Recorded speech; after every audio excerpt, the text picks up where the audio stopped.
Hi, my name's Chris, and I'm going to be talking about what gang stalking is.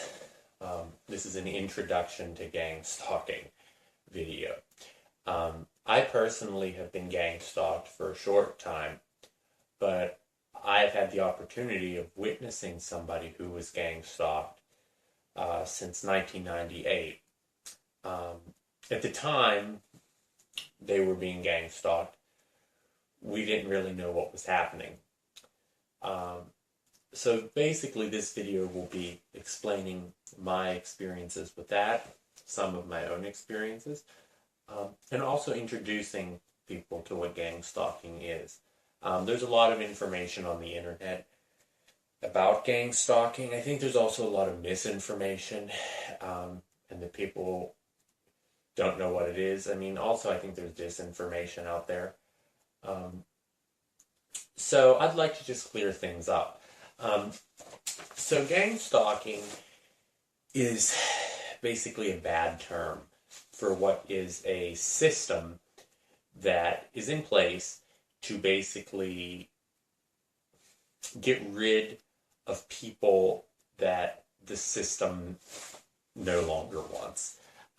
You can think of gang stalking as society's garbage disposal for people.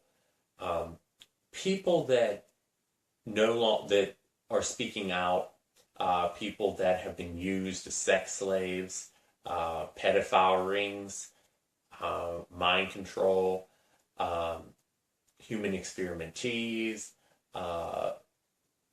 things like COINTELPRO project survivors, MK Delta, MK Ultra, MK Alpha, all of these projects, you'll find a lot of people claiming that they are human experimentees, that they're being targeted, etc. You always have to vet what you're hearing, of course, but it's also very important to listen to people openly.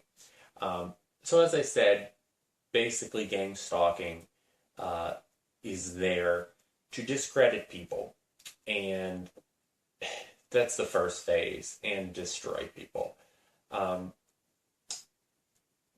Gang stalking essentially follows a pipeline architecture in which people who have stable families, stable homes, are isolated from their friends through a variety of tactics. I'll be talking about some of them here. Once they are isolated, those same people then become prime candidates for gang stalking, and it's much easier for the perps.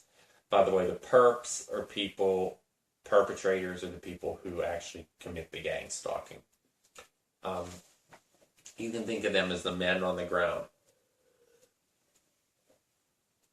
So,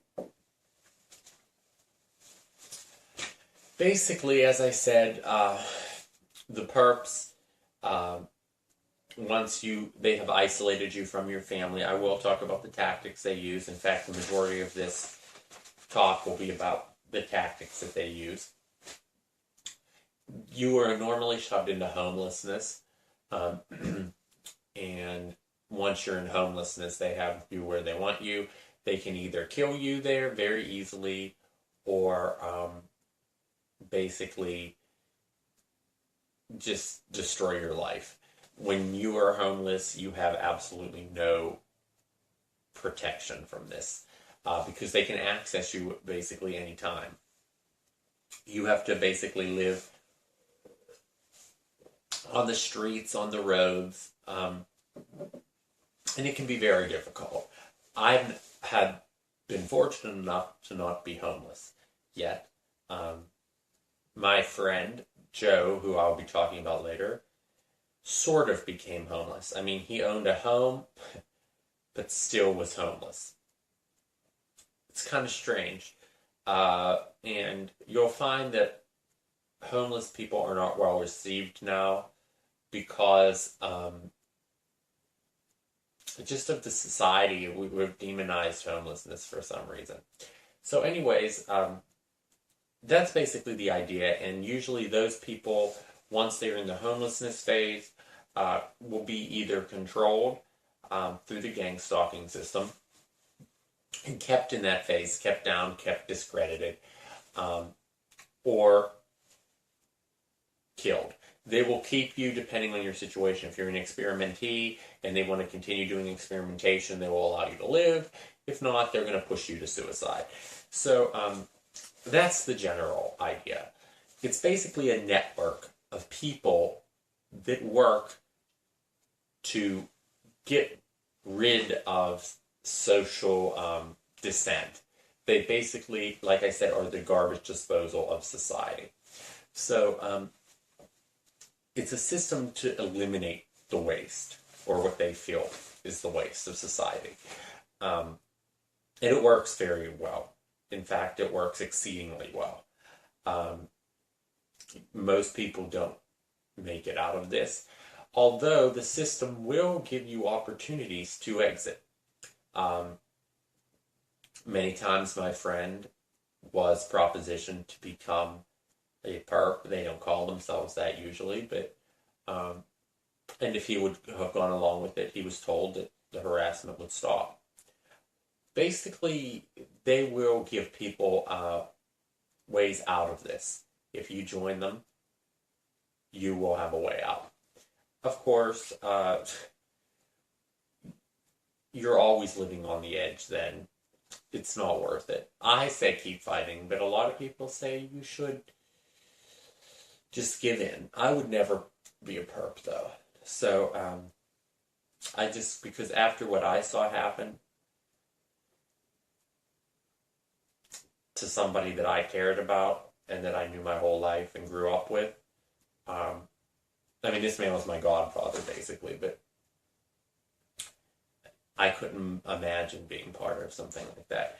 So anyways, let's talk about the tactics that gang stalkers use to accomplish their feats. First, I'm going to talk about vehicle tactics. Vehicle tactics are used by perps to harass you. So basically, you will find as a target, I'm going to intersperse this discussion with my own experiences and with the experiences of my friend, and explain how this works. I've been looking online and there is really not a good video explaining how gang stalking works. They explain what it is, but not how it works. So this is really kind of a how it works video. So the vehicle tactics. A lot of times, like with my friend, like he knew his area very well. And you could tell, like, if you're in a small neighborhood, what cars are going to, who owns what cars, etc. And in his case, he started noticing a lot of other cars in the area that weren't anybody's, like none of his neighbors or anything like that. So that was an indication to him that something was going on. Obviously, any of these things that I'm saying, most of them anyways, could just be chance. So you have to consider that. But when you take it as a whole, and all of these things happening at once, the harassment and everything, it's not chance. That's the point. If any of these things are happening in isolation, well, of course, most people are going to write it off as chance. And that's what the system hopes is going to happen. But if you really take a look at it, you'll see most of this, when it adds up, is not chance. So anyways, like I said, he was around his home, and there were a lot of new vehicles that he was noticing around his home, constantly parked on his streets. When you're in a small street and you've seen the same cars mainly, not all the same cars, but mostly the same cars for so many years, and suddenly you're seeing all these new vehicles, that's an indication. Another thing that they would do to him particularly, and I'll be talking about this one, but this seems to be one of their favorites, is turning their high beams on.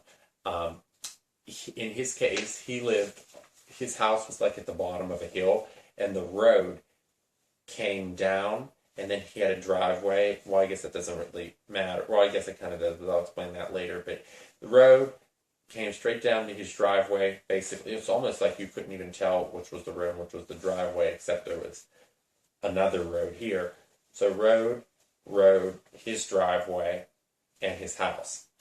And people would sit, the perps would sit up on the upper road here, and shine their high beams through his living room windows and through his house, keeping him up all night, etc. That's another thing they love, to make you lose sleep, which is a common tactic. Sorry, I had some technical difficulties and I had to restart the movie. Yes, high beams seem to be used a lot by them. Anything really they can, like horns on vehicles, anything like that. As I said, they would frequently shine their high beams in his house at night. As a way of harassing him, letting him know they were out there, knocking on doors very softly at night, stuff like that. Yeah, you'll see they try to force you off the road is a common tactic. In my case, that's never happened to me, but in his case, vandalism was extremely common on his vehicle. In his case, he had his tires slashed numerous times. His car was keyed a few times, locks glued shut, license plate removed, draining the oil or antifreeze over a period of time to destroy the engine is a common tactic. Taking things out of your home, like little insignificant items. They love taking insignificant small items that you'll know are missing, but the police won't believe are stolen. So, for instance, if they came in your house and stole your TV and you reported that, the police would probably believe that someone would steal a TV.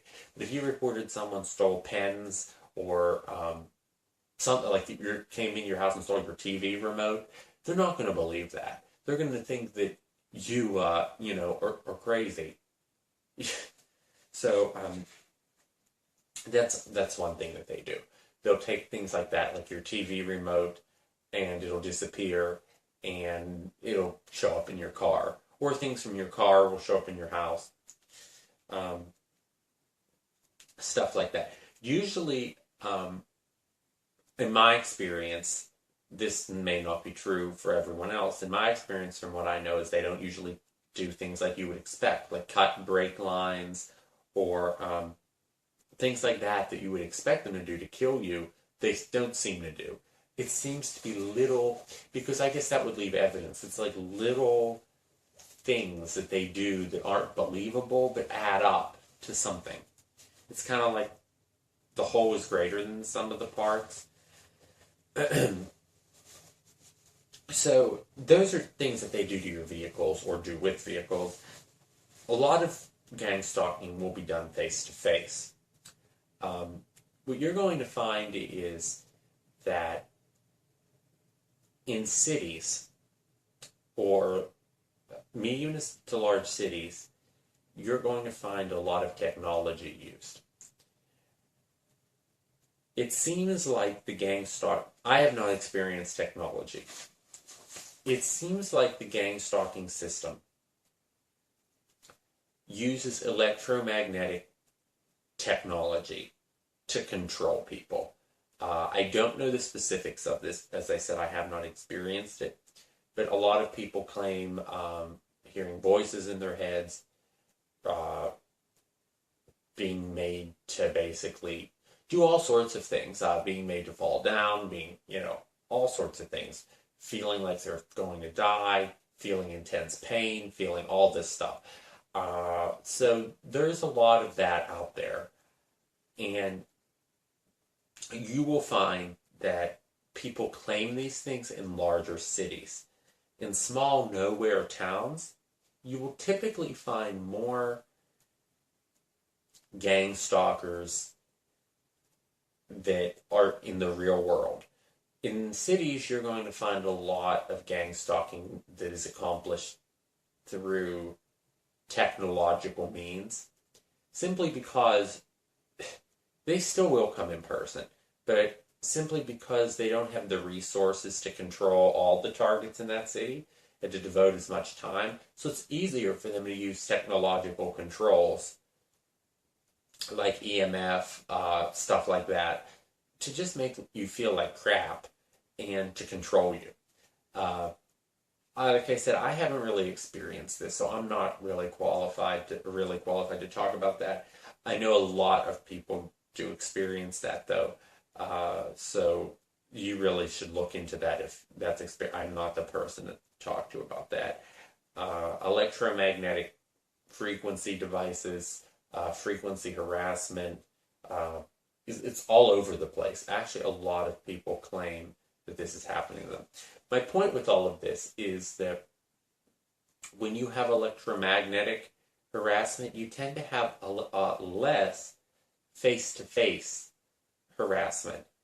And because if they can harass you and torture you that day using electromagnetic means without having to leave their homes, without having to send in teams of people, that's what they're going to do. It's all about cost. If they can't do that, if you're in a small desolate area, you're going to start noticing the gang stalkers coming in person. They know where you are at all times.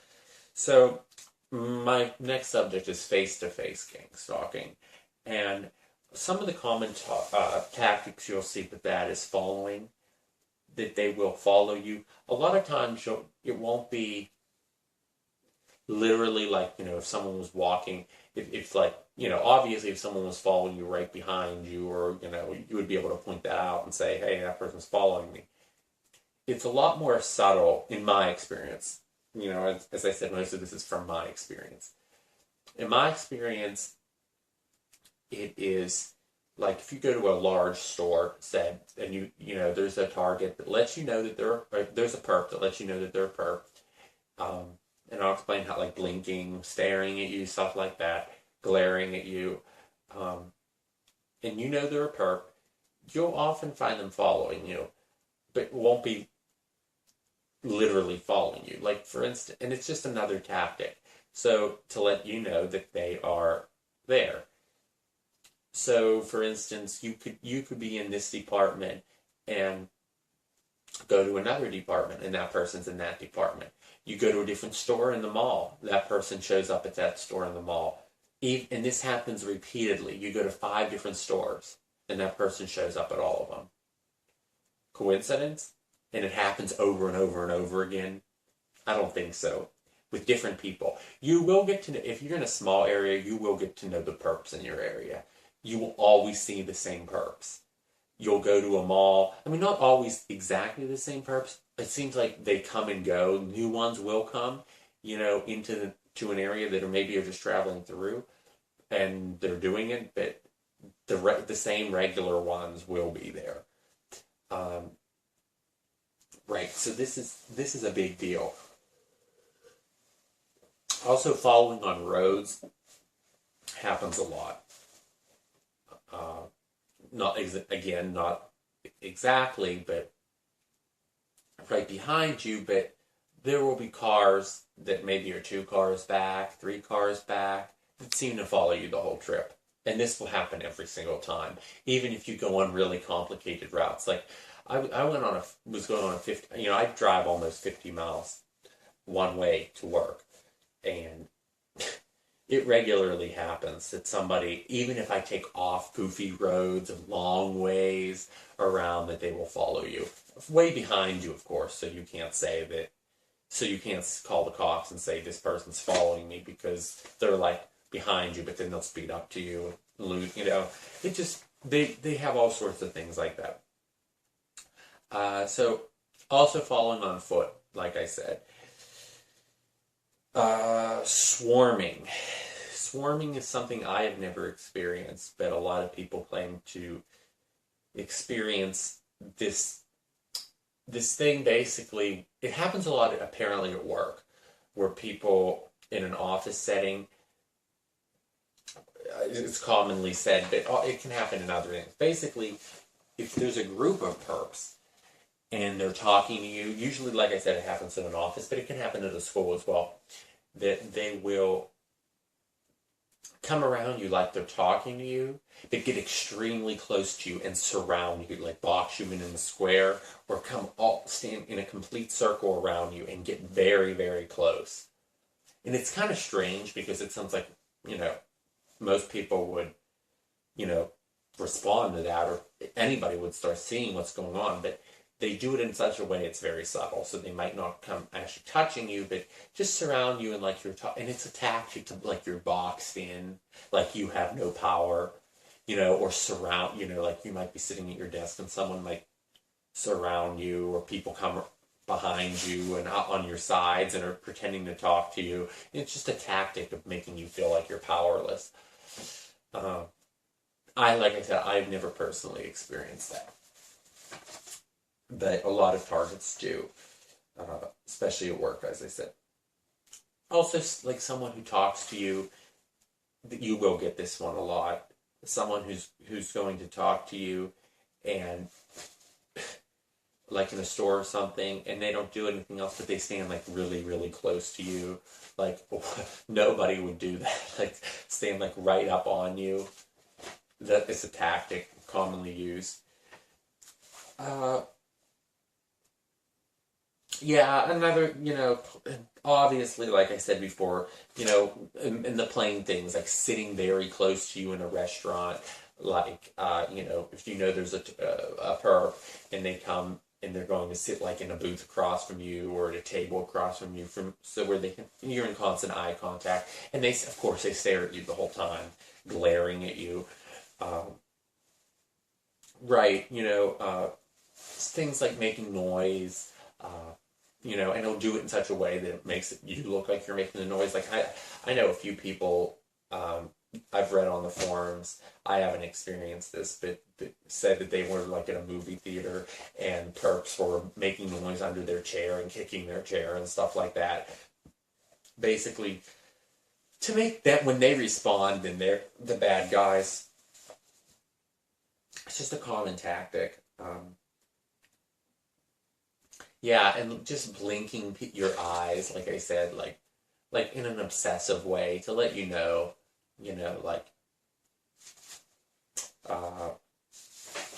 that's a common tactic also. I've experienced that. Making face, like when nobody's looking, making faces at you. Especially like if you're on the street, if you're walking down the street and cars come up to you and you look over and there's perps in there making faces and stuff at you, and then they keep driving, and of course new ones come up and then they'll come back, and noise campaigns. Yeah, so this is, like I said, my friend whose real gang stalking story I'm going to talk to you about, serious gang stalking, I should say, heavy, who they actually did win against in the end.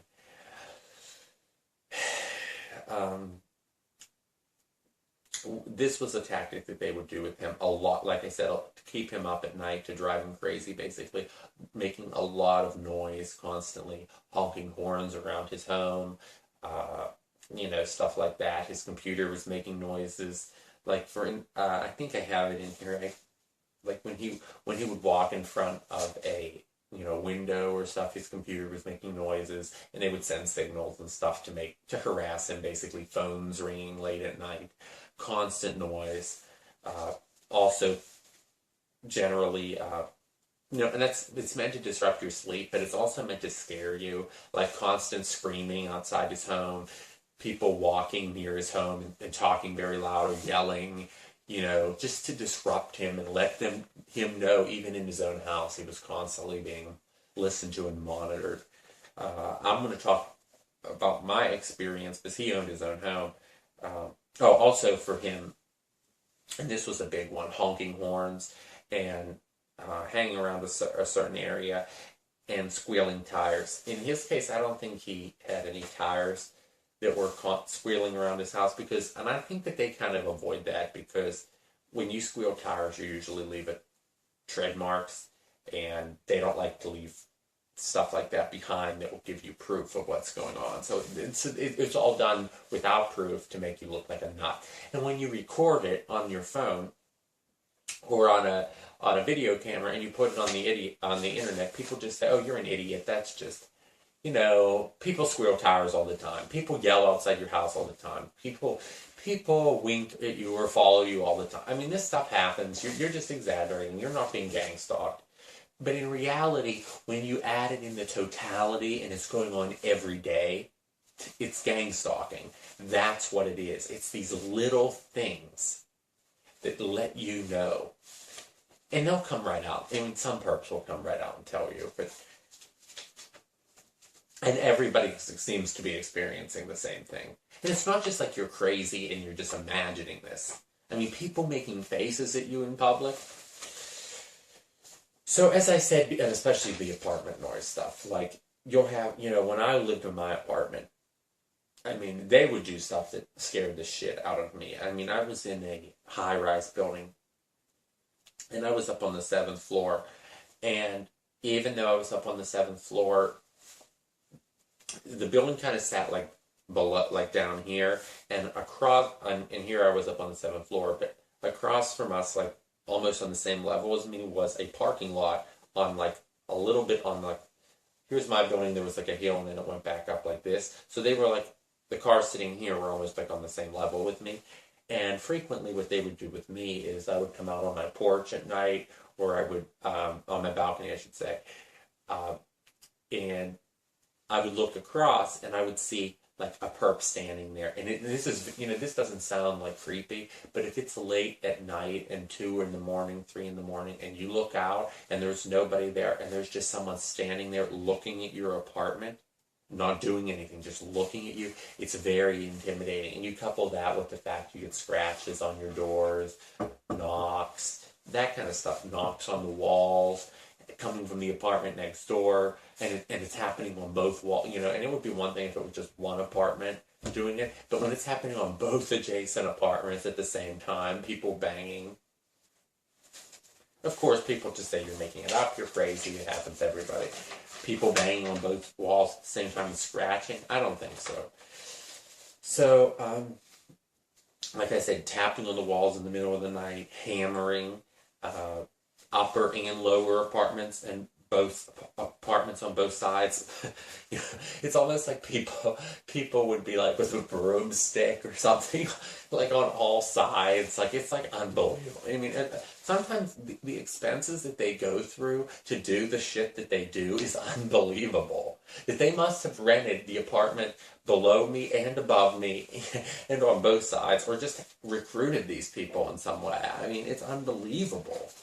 I mean, and when you tell this to people, it just sounds fantastic, and people think you're making it up. And if you think I'm making it up, I don't care, because you're just a perp, or you're an idiot. Because there's literally thousands of people who are claiming that they are targets, okay? And I've seen it firsthand, and if you don't know, and if you haven't seen it firsthand, and with all of the people claiming what they're claiming, you're just ignorant. And I don't have time for that.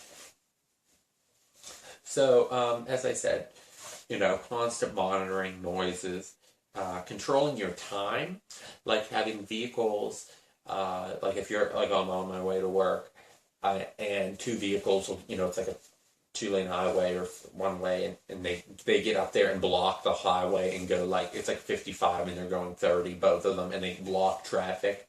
I mean, that's the kind of shit they do. Or like, they'll get behind you, in front of you, and on your side, and like force you off the road. Those kind of tactics. Like I said, I haven't had that happen to me, but my friend, I believe that has happened to him a few times. I haven't talked, by the way, this person, I have not talked to him in over a year now, because, as I will get into the story, so I do have to kind of remember some of the things that happened to him, and because they did basically win with him. So, yeah, blocking you in is another tactic. Like if you're at a store, someone comes behind you, people stand behind you, perps will stand in front and behind your car and just talk and act like they're having a conversation, and you can't get out, and you're sitting in there and you're acting like crazy to get out of the spot, and then they act like you're crazy. Meanwhile, they're like just doing rude things like that. Very inconsiderate. Like, who would stand in front of a car that's trying to back out unless you wanted to get run over?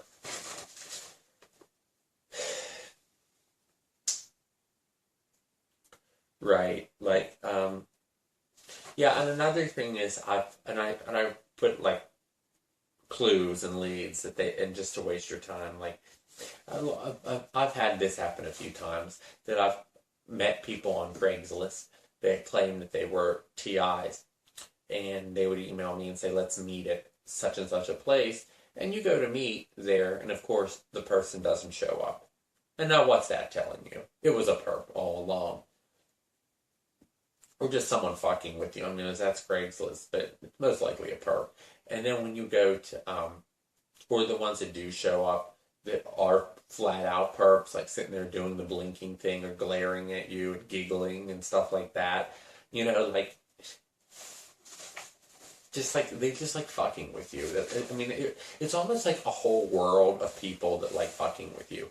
And it's, from what I understand, I mean, I'm getting different stories from the research that I've done.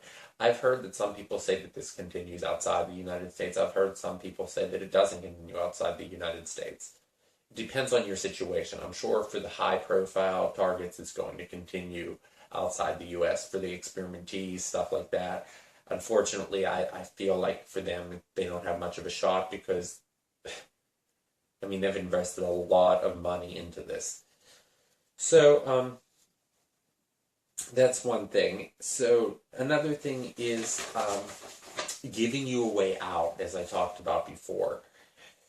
A lot of times the system will, if you decide to become a perp, they will go easy on you or stop the gang stalking. If you want to harass people and join this system, then fuck you and go right ahead.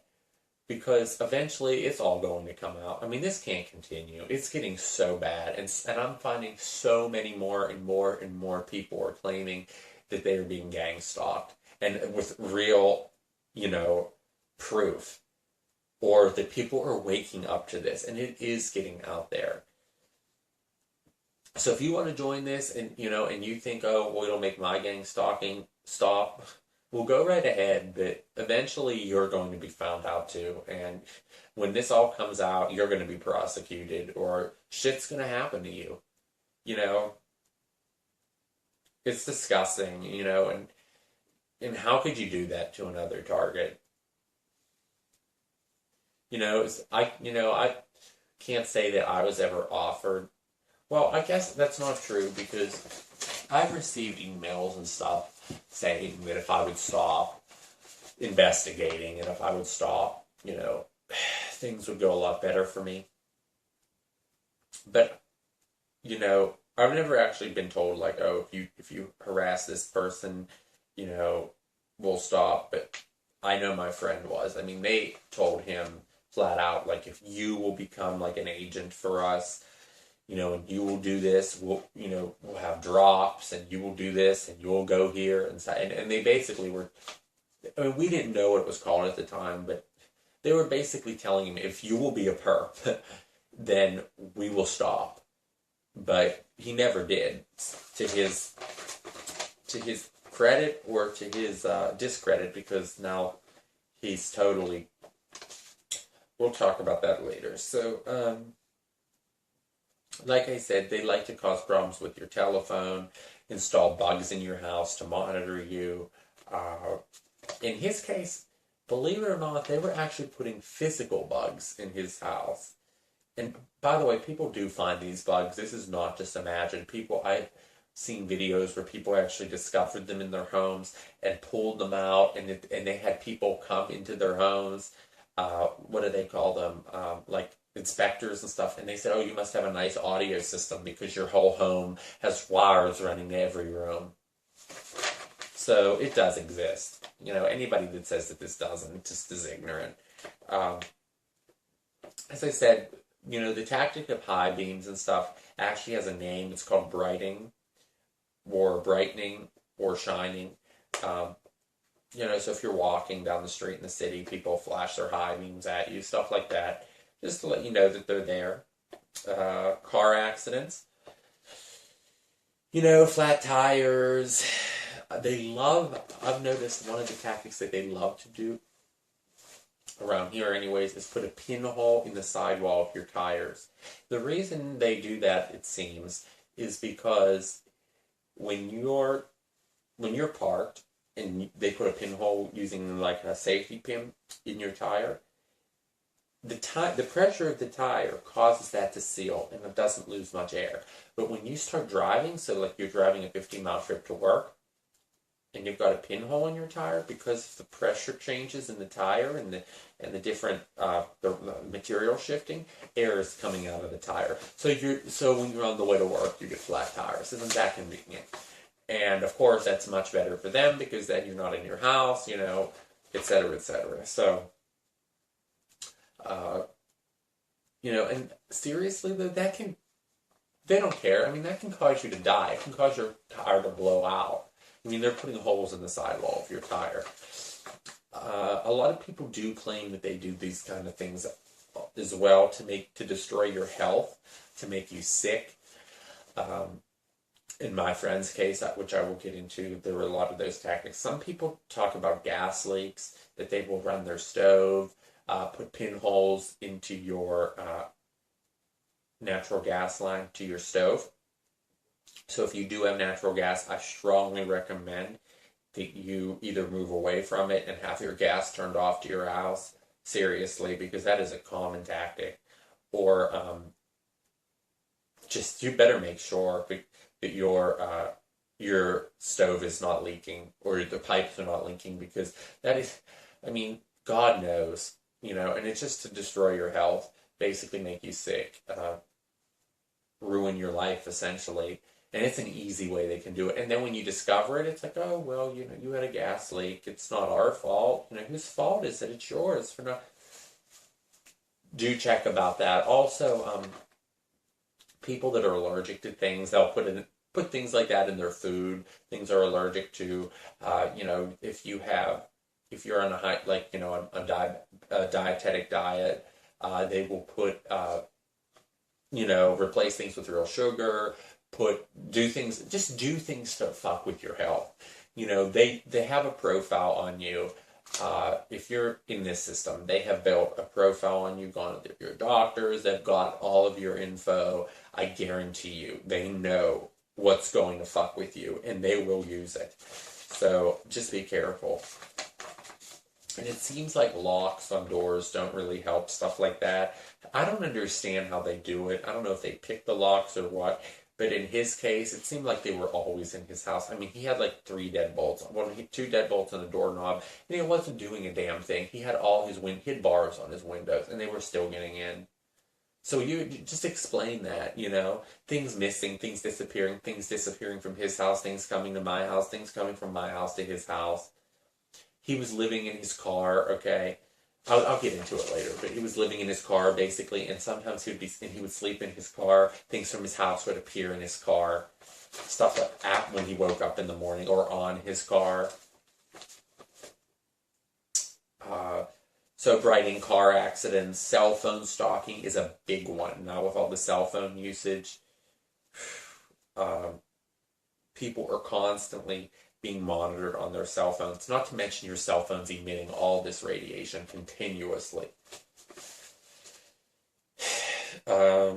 Right, so the microphone and video camera in your phone is basically used to monitor you continuously.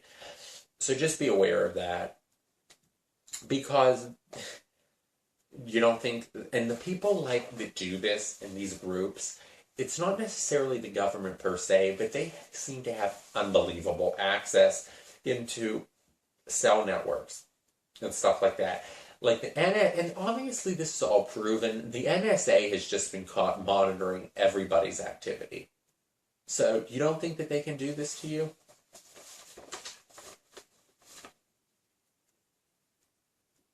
Right, I already talked about crowding and mobbing, surrounding you, you know, when they're talking to you. Even, like, I think an example Yeah, that's an example of mobbing and crowding, like I said before, coming around you, or even in public, like, just the perps forming like some sort of box around you, not person to person, but just like in general, to just let you know that you're contained, is a common tactic that a lot of TIs experience. Directed conversations. That's a big one there, folks. Directed conversations is when this is a common one that happens with me. If I'm on the phone and I discuss something with someone, okay, and it can be something very obscure that no one else is talking about, like, a death in my family or something, and, not something national. Obviously, if it's national news, it wouldn't be odd if someone else was talking about it. But directed conversation happens like when something happens, or I have talked about something, and suddenly you'll go out in public and someone else will be talking about something very eerily similar to what you just talked about. And the perps will let you know, like your family member died, and you might be standing in line or something, and the perps will say, gee, isn't it a shame that she died, it's really a shame, she will be missed, it's little things like that, to let you know that they were listening to your conversation. Or, you're looking at a car or something, and they'll say, yeah, I'm not sure if I want to go with that, just it's a conversation to let you know that they know what's going on. You know what I'm saying? It wouldn't, anyone else listening outside of the conversation who heard them talking would think, oh, these people are just having a conversation. But for you, it was done on purpose to let you know that they were listening to your activity and that they know what's going on, and that this whole conversation they're having is contrived to let you know. It's basically about your life.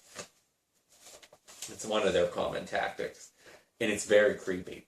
And personal details, like the things that would only be related to you, will be dropped in their conversation. Like the chances of it just happening, or like 0 to none. Like personal birth dates and stuff like that. It's just unbelievable at times. It's unbelievable. Electromag. I've already talked about this a little bit. EMF. People saying, that, EMF sent into their house to destroy electronics equipment, stuff like that, to control your mind, stuff like that. Also, I'd like to talk about entrapment. This is a big one. They seem to know how to get you into compromising situations. So the perps will often try to lure you. It can be, and like I said, the perps can be anyone. You'd be surprised how young perps can be. And you think, I just met this kid and they ask you to hang out and let's go back to my house and all this stuff. And actually it's a perp. And they might know a cop that's a perp or something like that, and you get pulled over, and guess what? There's heroin in the car. And guess whose seat it's under, or whose armrest it's under? Yours. And guess who's getting arrested? You are. For possession of heroin, which is a felony, and you're fucked up. Nothing like this has ever happened to me that severe. Something like this almost happened to me. I was with some people, and a perp put a I don't know what the technical word for. I guess they call it a bubbler. It's like a bong, basically. And they put it in my things, and of course we got pulled over. And long story short, I almost got caught with it, but basically I finagled myself out of that in a way that I didn't get caught with it, and nobody got in trouble with it. So nothing really happened. But basically, they try to trap you, and they will use a lot of also, not just stuff like that. They will try to lure you into certain areas. maybe give you an address that's out, you know, to go you're going somewhere, they've changed something on, you know, a card or something you got. Just anything, something to lure you into a remote area. And of course, then they can run you off the road. And then if there's nobody around, they usually have someone watching on both sides of a remote road, so they know nobody's there. They'll be running you off the road and shit like that. Very scary. You need to be smart on your feet at all times, because they will kill you. And it is not a joke. They will kill you. If they want to. If you're a human experimentee and they're doing ongoing experimentation on you, they're not going to kill you. But they will still fuck with you real bad like this. So just be careful. So, as I said before, I don't know where lost my page. Right, entrapment.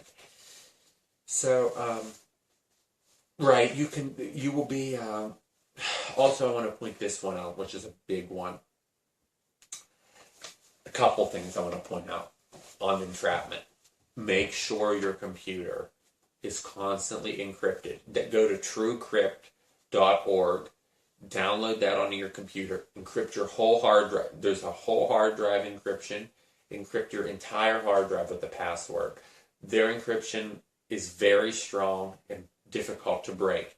I'm not sure if it even can be broken if you use a good enough password. So, but it's just good. It will stop a lot of what they do. The reason I say this is because, and constantly, do not leave your computer on during the day when you do this. Once you encrypt your hard drive, turn your computer off. Truecrypt.org, for those wanting the website. TRUECRYPT.org. My point with this is,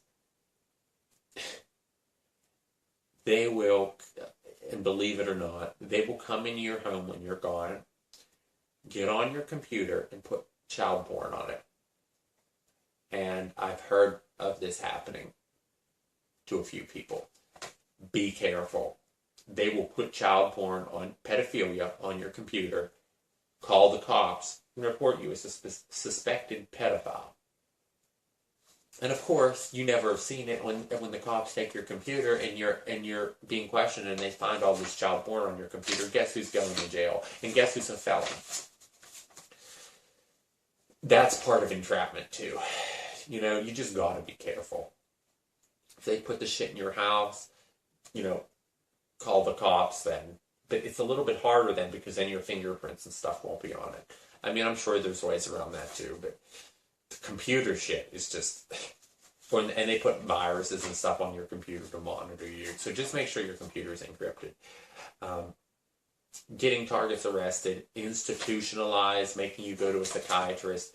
Psychiatrists will say you're crazy, you're institutionalized. Stay away from psychiatrists. Stay away from psychologists. Stay away from the whole psychiatric system.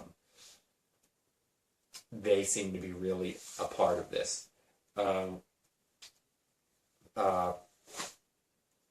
Sexual harassment charges, another big one.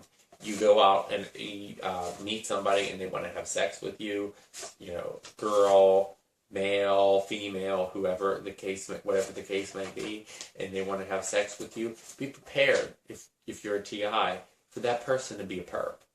And after you have sex with that person, guess who's going to go run to the cops and say they were raped? Just be careful. You have to constantly be on your feet at all times. Drug charges, illegal porn, etc.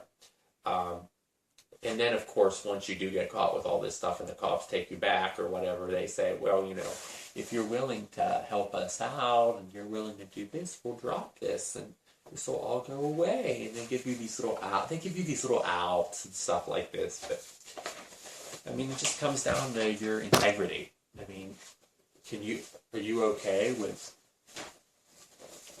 harassing other people like that? I'm not. Are you? So the next one that we'll talk about are gaslighting. And I was saying before, they will compile files on people. And these files seem to have a lot of information about you, enough to make it very credible, but also a lot of disinformation. And what they will do is show particular people. And I have heard from people that have had files like this shown about me. They will take, like, go to a local police department, like an FBI or someone will take this to a police department, and they will say, like, this person is a suspected XYZ,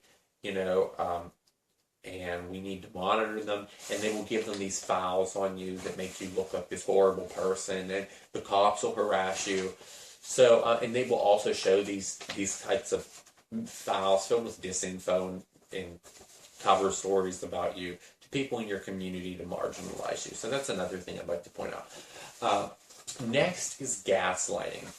Gaslighting is a humongously important thing. Gaslighting is one of the most commonly used around here. This is what got my friend.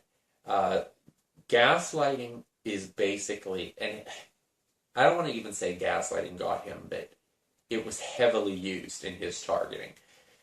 Gaslighting is doing little things to make you think you're crazy. It comes from an old movie or something, but the term.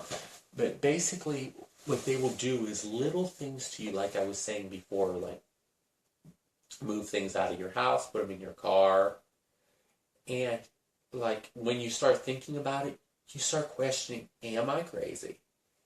Am I nuts? What, am I just imagining all this stuff? Are people really putting this stuff in my car and moving it? Or, more importantly,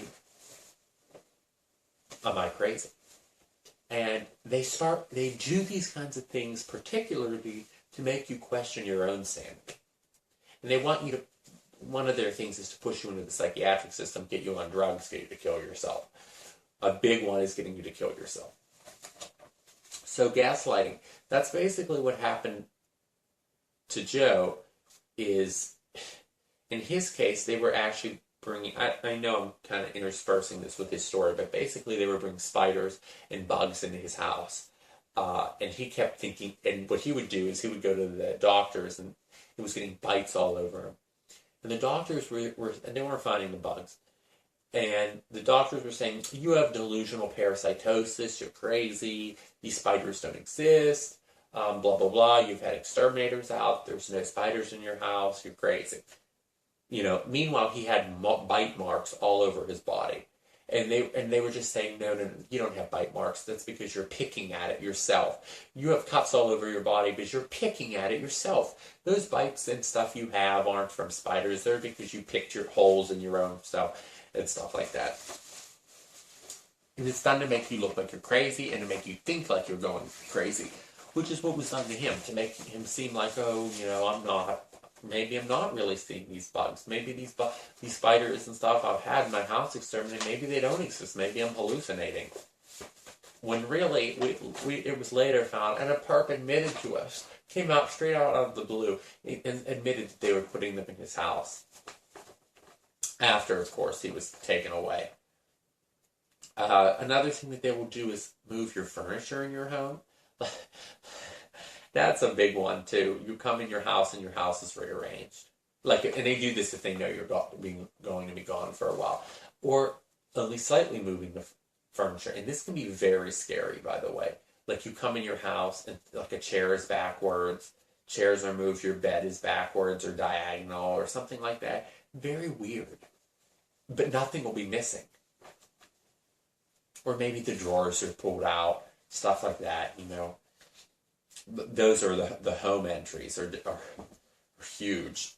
Gaslighting and home entries go hand in hand. If you buy clothes, for instance, sometimes the clothes, you won't be able to find the clothes you bought, but then there'll be new clothes in your closet that you've never seen before. Like, they'll replace it with a similar item or a smaller size. That's another one, different size that you didn't buy. They'll actually take the item back to the store, buy a different size item, and bring it back and put it in. yeah, like I said, also taking small items, the important items, like taking your computer mouse, for instance, and you can't seem to find it, and then suddenly, you go out and buy another one, and a week later it shows up next to your computer or something. Not like in a way that you would have spotted it before, like in an obvious place, like sitting right on your computer or something when you come back home. Stuff like that. Like I said, gassing and poisoning are very common. Tampering with food, spraying fumes or scents into home, gas leaks. Illegal entries. There's a big one. Illegal entries are very common, okay? I've, and there's security systems and stuff like that, but I've found that the gang stalking people either use cell phone jammers to jam these things, or they know exactly what they're doing. I believe, from my understanding, with the wireless security systems, that they use cell phone jammers to jam them, and that because they use normally the way these home security systems work is the newer ones wirelessly, like, basically send text messages to their station or whatever. And basically what these people do is they have a cell phone jammer that jams a signal, and they can come in your home. And then what they do is they just disable all the motion sensors, take the batteries out, break them, that kind of stuff. Illegal entries are also used for gaslighting and to build a psychological profile on you, to see what you're eating, see what kind of foods are in your house. Sometimes your food will disappear too. I mean, they're so arrogant. I've even gone into Joe's house with him. Okay, we left. I forget where we went, and I don't know. This was like years ago. I might have even been in high school at the time or something. I spent a lot of time with this guy. He was my godfather. I don't know, and I don't know if we went back to my house and then I went back to his house or something like that. This is an older man, by the way, and who's not a pedophile or anything like that. But went back at his house. We always used to play computer games, stuff like that. Came to my house for something. I think it was my house, which is not far away, 5-10 minutes away. Okay, went back into his house. And they had made themselves a sandwich. I mean, it was unbelievable. They had made themselves a sandwich, and the sandwich was sitting there on his kitchen table. I don't know if they got scared off or what, but or maybe they didn't know we were going to be back so soon. I don't know. Stuff like that. And I don't know if they were, and what they would probably do is eat it and leave the dish out. I mean, it's just another tactic. Illegal surveillance, stuff like that. People with binoculars in cars, like in his case, because you could, in his house, like I said, with the driveway slanting down, you could sit up here and actually look through his thing. So eventually he ended up cardboarding all his windows. It didn't help in the end. Yeah, like I said, illegal surveillance. Yeah. People if you have pictures anywhere, especially on your computer, be careful, because they will identify your friends. That's how they do it. They come into your house, find your photos, find your computer pictures, stuff like that, and that will be used to build a psychological profile on you, and also to contact those people, find those people, and try to get them to work with them. And if they don't, then guess what? They might become targeted individuals themselves, or they will basically make it, or they will come in between your friends, find out who's your friends, that kind of thing, and use that to blackmail you, stuff like that. Yeah, like I was saying with photos, like if you have any dirty pictures and stuff, blackmailing you, revealing them at your office, stuff like that. Right, bugging phone. I mean, some of this stuff is really, obvious, like bugging phone, surveillance in your residence, listening to cell phones, hacking into computers, keyloggers. I mean, honestly, I think the best thing to do is go on the internet, download a copy of Linux, and just wipe out your computer operating system. Once you have that installed TrueCrypt immediately, encrypt your whole thing with like a random password with symbols and random numbers and stuff. Check to make sure your keyboard's doesn't have hardware bugs, and then constantly turn your computer off when you're not using it. That's one good way to keep them out of your computer. So intimate infiltration is when they come and try to build intimate relationships with you.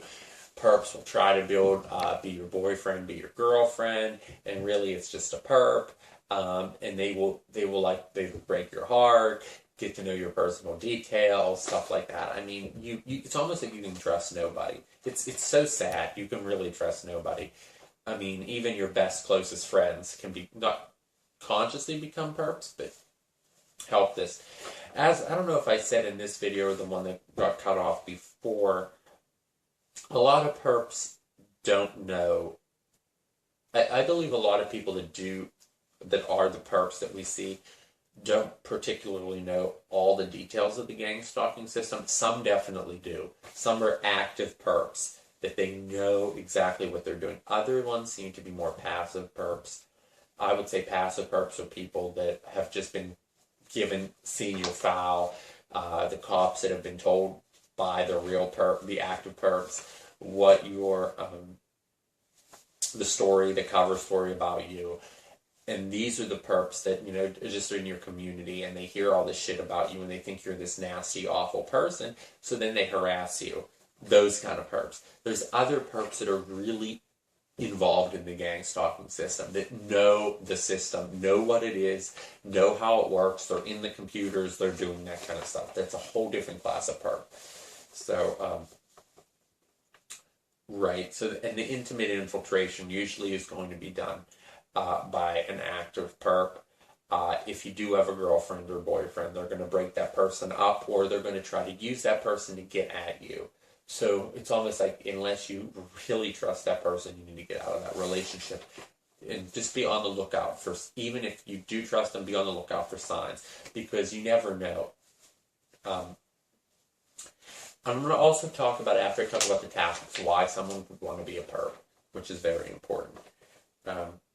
Okay, so isolation. Isolation is very important. This is the process of isolating you from your family, friends, members, co-workers, spouses, and basically, like I said, slanders, use lies, fake files, sabotage. It's very important for them to succeed that you have no support network. Because if you have a support network, it's a lot easier to cope with this bullshit. You can just laugh it off, and you have someone's house to go to, and other people, you've got witnesses then of the stalking. If you have witnesses of the stalking, it makes it easier to go to the cops, because you've got someone there witnessing with it. If it's just you and you're saying, oh, this disappeared from my home, it's not likely you'll be believed, especially if they've seen your file or, whatever. So mail and email tampering, a lot of TIs complain of this. People's mail being stolen, mail being delayed, mail being opened. That's another common one, is that they not only will they steal your mail, but they will actually open it, read it, put it back in the envelope, and put it back in your mailbox. So when you go to get your mail for the day, your mail's already been opened and read. Like, not just like you don't get it, it's been actually opened, read, and you tell the postman, and then they act like you're crazy because they act like you opened it. And then even if you leave it in your mailbox, I'm sure they'll claim that you did it and put it in there. And it's very difficult to record them doing this, because they seem to know so much about what we do and monitor us so well, and know, from the home entries and stuff, they know what kind of cameras we have and what we're doing. It's very hard to catch them in the act of those kinds of things. Mimicking. Mimicking is trying to copy things in your life. This is another tactic that they do, like things that you're doing, like, if you're like in a restaurant, they'll order the same things as you, like if you're sitting in a restaurant, you'll notice someone puts salt on when you put salt on, drinks when you drink, mimicking, another common tactic used. Like I said, ruined relationships. Sensitization. Sensitization is a word that describes the process of being sensitized to certain stimuli that would not normally affect you. So, a common example of this is, normally, if you heard somebody cough, you probably wouldn't think anything of it. A TI, on the other hand, who has been sensitized to a cough, will know that's a perp. How does this work? Well, not necessarily a perp, but it's a tactic used. So basically, a good example, let me think of this. Say you were, and this doesn't involve gang stalking, but I guess it kind of does. Say you were raped and you had a sock stuffed in your mouth. And, it was a horrible experience for you, whatnot. So, you're in public or something, and the perps, you're a target, will throw socks at you, or pick up socks, or leave a sock out, or put a sock in your house. And it's just to constantly remind you of what happened to you, and also to sensitize you to that stimuli of a sock. Normally, what's a sock? Unless you have that first part of the story about being raped and the sock in your mouth, the sock means nothing. There's socks all over the place. The same thing goes with coughing, and stuff like that, sneezing, blinking, winking, stuff like that. They can sensitize you to those stimuli to make things that seem normal, like wiping your nose or pulling your ear or something like that. A perp will do that enough to you and scare you enough so that basically when they do it, you know that they're a perp and they're fucking with you. So they don't even have to do the negative shit. They just do that, and it brings back... It's like conditioning, essentially, in a negative sense. To torture, it's another form of torture. Okay, so censors, it's used to monitor your slander. Excuse me, it's like really late. It's part of being gang stalked. Of course, here we go, sleep deprivation. Yeah, because when you are deprived of sleep, you are going to react in a certain way to certain stimuli. And don't say that that's not true. Because people that are deprived of sleep commonly are more irritated, you can't function, you can't work right. It's commonly used, keeping you up at night, causes you to get in car wrecks, etc. And you might not seem bad, but for someone who's a target and you haven't slept good in months, maybe years, sleep deprivation can be a real factor, especially, God, I feel so bad for the homeless TIs. I mean, and a lot of us will end up there anyways, but it's so scary. I think homelessness is so scary. Not saying that I think homelessness is a bad thing, because a lot of people have no other choice. But it's scary to me. I find homelessness very intimidating. The idea that there's people,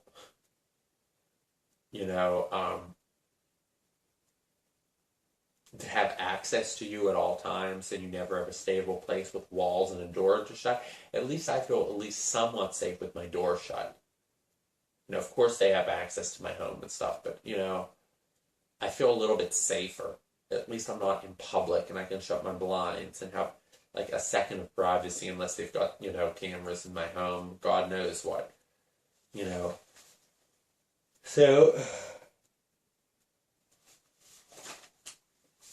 So just don't, I guess the message is, for homeless people, you really should be understanding of that, because it can happen to a lot of TIs. Strange encounters, strange people, unusual behavior, street theater. I'm trying to get through this quickly. Telephone redirects. That's a big one. When you call a company or something and you think you're talking to the bank, you need to make sure that the person you're talking to on the other end, like the gas company, is actually the gas company. Sorry, the video cut off last night. So I'm going to finish up talking about telephone redirects and a few other common tactics.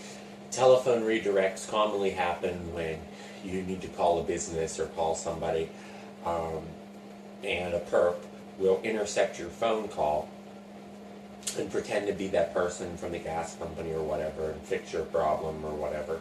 And then whatever happens, the person doesn't come to fix your gas or whatever. And then you call the company and ask why they never came, and you find out they never got a call. Something to be careful of. You might want to use a payphone, something like that, other cell phone. They do this. It seems like they do this with cell phones and landlines. In my experience, cell phones and landlines were a big part of my friend's harassment, which I will get into. Okay, so finally, a lot of this we've already talked about, like theft. As I said, thefts usually will occur with low-value items, things that the police won't believe are stolen, and it's like I said, it's all part of the tactic of making you look crazy. Usually nothing about value. Tracking systems, be careful. See, you can always check to see if there's any sort of tracking device in your car. Check for GPS. Look under your. I have never had this happen to me, but I've read people have discovered tracking devices in their car. Like if you have your bumper sometimes has a lip on the bottom of it. Sometimes they put tracking devices in there, under the hood, under the rims of the vehicle, especially in the bumpers, though. It seems to be one of their favorite areas to hide things. The police do this as well to track people. Put GPS devices in their car, especially trucks. Trucks have a lot more area, so it's just something to look for if you feel like they're following you. Always take your battery out of your cell phone and don't even bring it. Somehow they always seem to know where you are. It's probably because they're watching you all the time. That's why it's hard to even get out without them knowing. As I talked about, sensors and stuff like that in your home to detect when you're leaving. So vandalism, this can be things like broken door handles, knobs, slashing of tires. Like I said, they usually try to avoid doing something like slashing your tires because that's more obvious to the police. Usually it will be something like using a pin to put holes in the rim. At least in my area, it may differ in your area, but it's usually around here putting holes in the sidewalls of your tires with a safety pin, so only the tires deflate when you move. That's one thing, and usually because it's in the sidewall, you can't fix it. Sometimes, I would recommend you don't even take it to a shop. Sometimes that fix-a-flat stuff works for small holes, but I can't even guarantee that either. And a lot of times people say that's very dangerous because then it weakens the tire and your tire can blow out while you're driving. So it's just something to be aware of. Other tactics that are commonly used is voice to skull, also known as V2K. A lot of targets describe this experience where they hear voices in their heads. And of course, when you tell a doctor or other people you're hearing voices, that's the number one thing they think of is that you're nuts and you're psychotic and you're hallucinating and you're hearing voices. And obviously this is why they do it. And a lot of the voices will tell you, from what I've heard, call you names, threaten you and stuff like that. But the reason that people know that they're not their own mind is that the voices will often use expressions that they've never heard before, words maybe they're not familiar with, things like that let you know that it couldn't have been coming from your own mind. I mean, how would you know an expression you've never heard before? And then you go on the internet and look it up. And apparently this is possible It's documented. There are numerous videos about this subject where people who have been threatened and are TIs basically have gone and investigated it, and they have determined that this stuff does exist. So, I mean, you can look on the internet, and people have done meticulous research on V2K. I mean, there are, as I said, that Jesse Ventura episode, I'm not sure about the whole thing, but they talked about there in that episode that some of the people there had worked on developing the technology, and I guess it's used in the military, that they actually have it in a small scale, that somebody can stand in front of this metal plate basically, and they stand there and they can project things into your head, stuff like that. So you don't think that that can be done on a large scale. So, and another one, I should put this with the telephone stuff, but wrong number calls is a big one. You will get an increasing number of wrong number calls. People saying, oh, I'm looking for so-and-so. Oh, I'm sorry, I have the wrong number.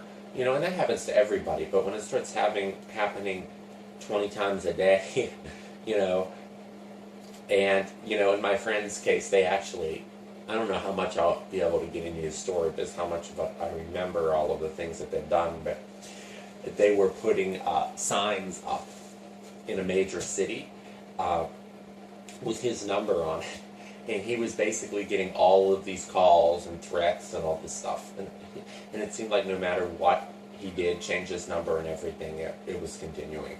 So anyways, that concludes my part of the video about the tactics used by gang stalkers. I'm now going to start talking about my personal experiences with gang stalking from the point of view of my friend. As I said, a lot of the things that I did talk about in the tactics, I'm not familiar with everything. I'm not particularly familiar with the V2K, the EMF stuff. I've never experienced that. A lot, like I said, a lot of targets do, though. You'll find all over the internet targets documenting their experiences of V2K, and that does not, just because I don't experience it doesn't mean it doesn't exist, and just because you don't experience it doesn't mean it doesn't exist. And who's to say with this system what they're capable of or not capable of? So that being said, I'm going to start talking about his experience. So this man, whose name was Joe, was my godfather, used to be a employee or a co-worker of my dad's in the school system. This man was about 10 years, well, a little, maybe older than that than my dad, like maybe 15 years older than my dad. So he retired before my dad and everything like that. But anyway, so he used to, you know, he lived near my dad, always coming to our home.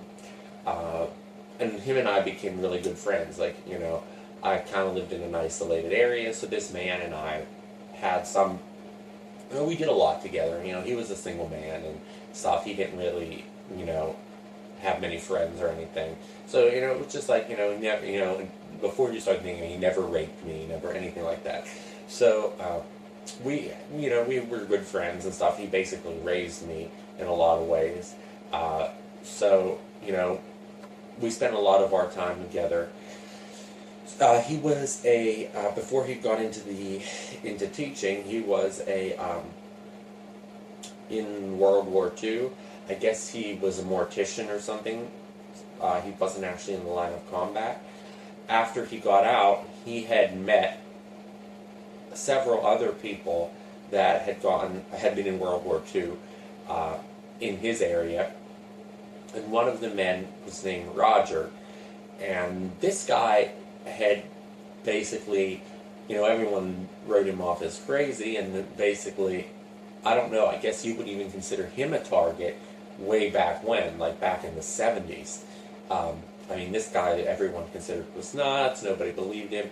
He was talking about experimentation, human experimentation that was done in World War II, and and he had a lot of, he was very edgy on, on a lot of issues and stuff, but he had personally claimed to experience it. I never actually knew him very well, because by the time I really grew up enough to understand what was going on, he was dead. But basically, as I understand it, it had something to do with experimentation in World War II, and that he had woken up and in a camp somewhere, and other people had their throats slit. And I guess he was one of the only people that had survived, and then he died. And I guess the bodies, something that experimentation had been done. And so, just very strange things like that. He talked about chemical weapon experimentation and on the corpses and other stuff. And I guess after doing a lot of research about it, we found out we found other people that had claimed similar things than him. So anyway, my friend Joe had advocated for this person, and had done a lot of research on what he was claiming. So, long story short, this guy, Joe basically met this guy, and they developed a friendship. And basically, Joe took him in, gave him some support, helped him get housing and stuff like that. The problem is the gang stalking system does not take kindly on you doing that. And so after Roger died, in kind of strange circumstances, I might add, he did not drive and basically was found dead in another city. And they claimed that he had a heart attack, but he had no reason to be in that other city. So, very strange. So anyways, and by the way, just when Joe started advocating for him. So that's important to remember. But also, when this was about 15 years ago, after he died, Joe decided that he was going to continue exposing this, and Joe really started getting into these kind of specialized subjects like experimentation, things like that. And he was doing local campaigns to let people know about it, passing on information. We have a huge flea market out here. He would, and it was like $10 to open a stand. It was like, it was nothing to have it put up the table. And basically what he was doing is he was going to these flea markets, passing out tons of information about this, raising awareness of the... We didn't know it was called gang stalking, but he knew that Roger had been intimidated. Sorry, I was interrupted again. But he basically was doing a lot of activism to raise awareness of these issues, and he was raising awareness of the intimidation Roger had experienced. He was trying to have his family file a lawsuit on his behalf. And that's when the gang stalking really started with him. And what it seemed like was they knew that he was lonely and wanted a friend. So, or not wanted a friend per se, but just was a lonely kind of guy. So they had a perp come in and that he never had met, and who claimed to be this woman who was writing him from another city. Long story short, what started happening is he was divulging personal information, telling her about this, and I guess she built up I guess that's how they built up a profile on him. And meanwhile, he was well known in his community. So, basically what started happening is people started saying that he was nuts. God knows how they did this. It was probably perps spreading disinformation about him. But people started saying he was nuts. Things like that. Then what they started to do to him was, this was a long time ago as well, before the spider thing started, they started putting signs with his phone number in a major city around here. And up on telephone poles, there was actually yellow signs that said, "I'm looking for this person, call me." And it was his number, and he had no idea about this. And there were people calling him, threatening him constantly, a lot of prank calls from pay phones, and of course the cops did nothing about it. So changed his number. It seemed to continue. Meanwhile, him and this quote-unquote girl, pen pal, had never actually met. So just a lot of weird harassment started, people telling him to back off, and he knew that he was going to be intimidated by the system, but he didn't know how bad. So basically it continued, the harassment continued, a lot of phone calls. Then, like I said before, what they would start doing was sitting up on that hill, flashing their lights in his house, never letting him sleep, honking horns. Things started going missing from his home, reappearing, disappearing. Things would disappear out of his house, go into his car. A lot of home invasions, scratching on his walls at night. Phone calls from payphones, of course, with threats. Phone calls from untraceable prepaid phones with threats. People telling him he was going to die. His car had been run off the road. At one point, his gas tank, he had to have his gas tank drained, his car towed. His car had 8 gallons of water in his gas tank. I guess his gas tank had been low and they put a hose in, and they actually drained it out, and there was 8 gallons of water. All 4 tires were flat on that occasion. On other occasions, they would do the pinhole trick in the tire. Tires would go flat over time. This went on for years, okay, and it was continuous. Continuously people watching, surrounding his home, walking around, and he lived on this little desolate street in the middle of nowhere. I mean, there were neighbors, but there was no reason for a lot of activity. There had never been a lot of activity, and suddenly there were people walking up and down his sidewalks, continuously around his home, and stuff like that. And if you go and tell the police this, they think you're crazy. So, and he did keep reporting, kept filing reports, and of course, when you start hearing all this stuff, the cops think you're nuts.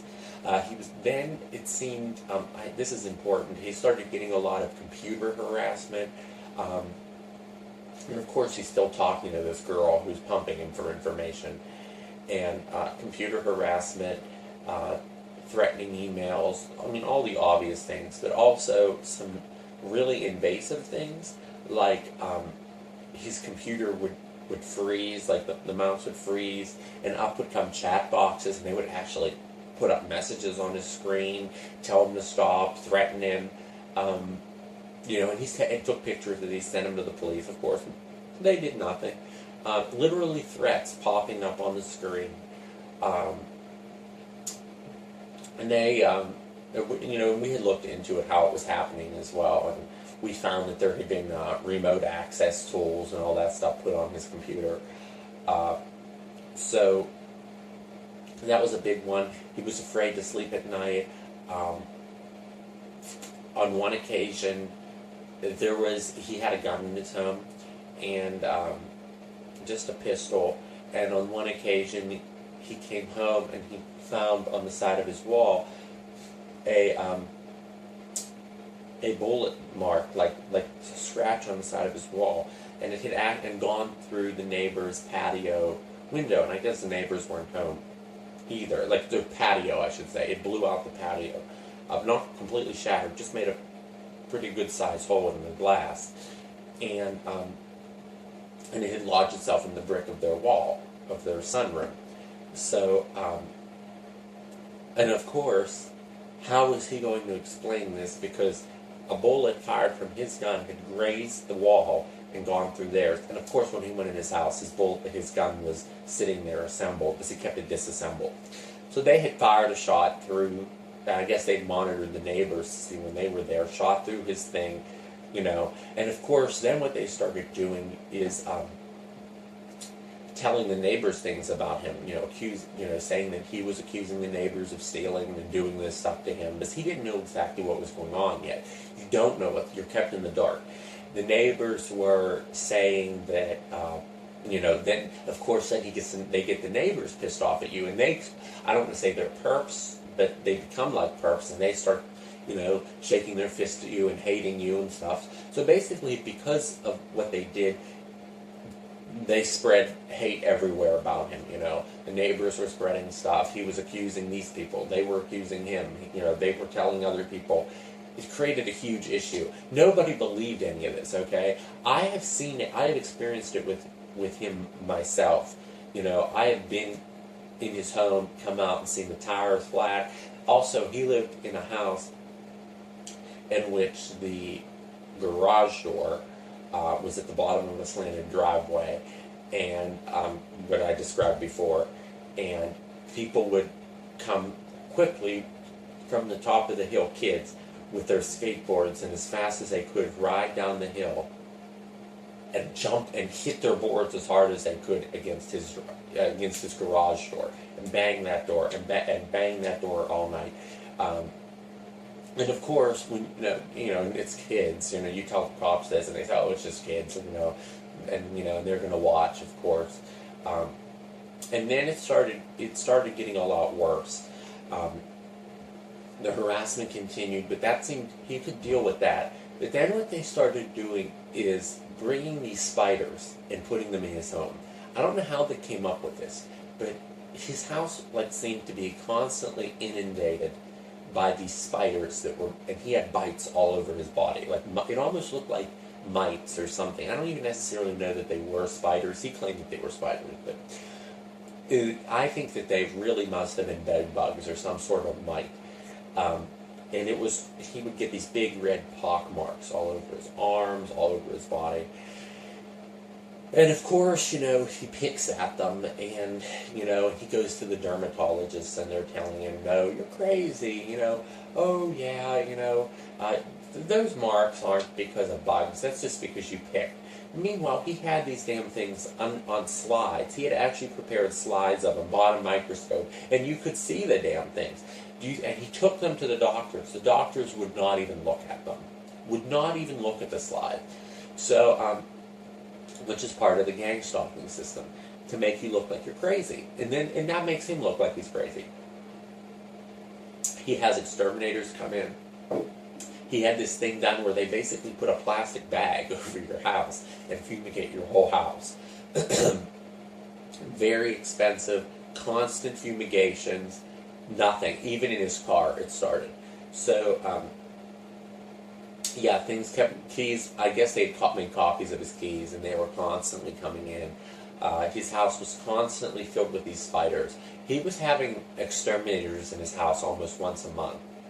And he would notice that if he had an exterminator, and eventually we didn't understand. We thought it was like he just started telling people, "Oh, I have a bug problem. I don't understand where this is coming." He thought it was because the house next door to him had been torn down. And he thought that the pests had migrated to his home, but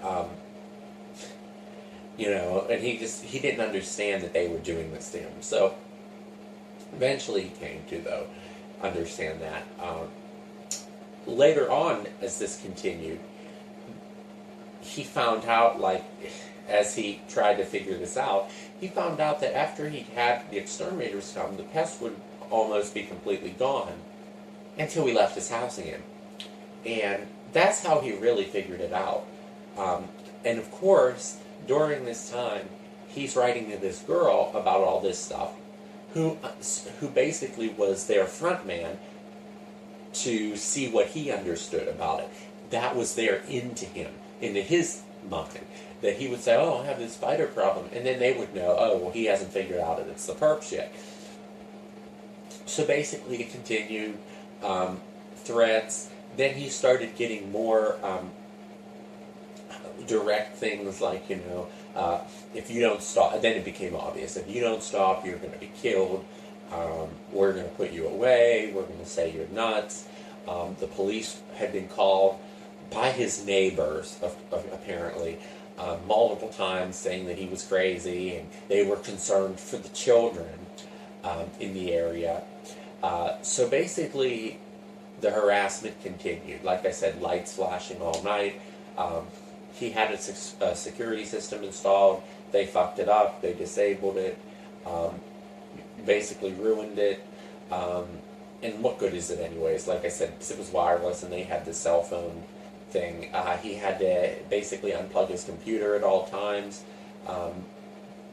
You know, it continued.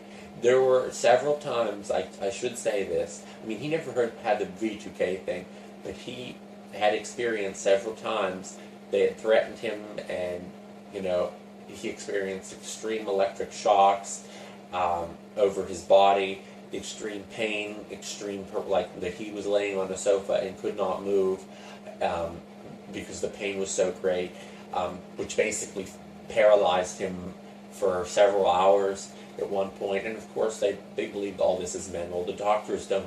The doctors are all about getting people in and getting people out. They didn't care about learning about the situation. So it just continued. You know, he had sent information to the national. He had captured these bugs, sent them to the national labs, all this stuff. You know, he had at this point he had bite marks all over his body. He could not sleep at night. He had netting installed around his bed. And of course, what good does that do? Because when he left the house, they were coming and putting stuff in his bed anyways. So later on, his tactic was basically he had to abandon his house because he knew that they knew, you know, where he lived, obviously, and he wanted to get away from there. And the less time he spent at home, he felt safer. He actually felt safer sleeping in a car in a parking lot somewhere, or because hotel rooms are very expensive. You know, for one night, maybe not so bad, but when you do this over a 6-month period, hotel rooms are very expensive. And of course, you know, some hotels would offer him, you know, you can stay here, you know, for a set price, you know, small hotel. And what's the point of that? Because if they would find out he was staying at that hotel, they would just recreate what was going on at his house. And several times, for a while, he did actually try to do that. He had moved into a semi-permanent hotel for a couple months. And, of course, they brought the spiders there and stuff. And see, when he would tell people about this, oh, the spiders are following me, people think you're nuts. You know, oh, these pests. And I really want to emphasize, I'm not sure that they were spiders. They may have been bed bugs or something. But anyways, we don't really have any identification of them. He sent them in, like I said, to the labs, never heard anything back. So basically, this was continuing. I'm trying to think of other things that they did. Like I said, the constant, you know, and then the other thing they were doing was leaving messages on his car, leaving things under his windshield wiper. He had one perp, was this girl, and he actually found out where she was. He used to go out to restaurants and stuff, and this one perp kept messing with him. He found out what kind of car she drove, and because this was a girl that had flirted with him and stuff like that. So he found out what kind of car she drove. She drove a white van, and he didn't get the license plate number though. So basically, he knew though he had seen that white van. This is a relatively small area. He had seen that white van in town a few times. Okay. Before, and basically he just waited and kept waiting, and finally he found out where she was coming from and where she was going, and she lived about 6 hours away, which just goes to show you they bring in perps from out of town. He found out where she worked. He waited on the side of the highway, finally did get her license plate number, finally did find out, and he used to go to her. Then he went to where she worked. She worked at like a coffee, probably just a front job. You know, it was just a front job. She worked at like a Dunkin' Donuts or something. And he would go there, and of course she would see him there, you know, and it was like his way of turning it back onto her. But, you know, they really didn't like that. That when he started messing with one of them, that's when the system really came down and hit him hard. The harassment really ratcheted up. the threats really ratcheted up. I mean, he was to the point that he was not sleeping anywhere. His car had been, he had wrecked his car 3 times because he wasn't sleeping. They later found out that something had been done to his gas pedal, something had been fucked with in his car.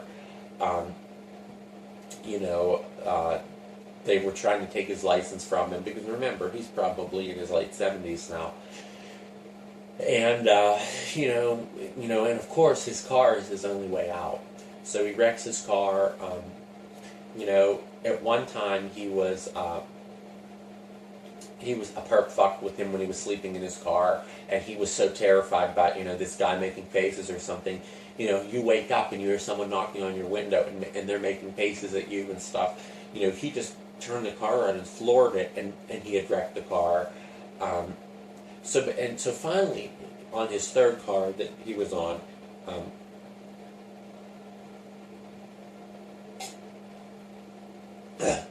they actually had kids shoot his car with pellet guns. The paint was chipped off. Little dents all across, a brand new car, by the way. Dents all across it.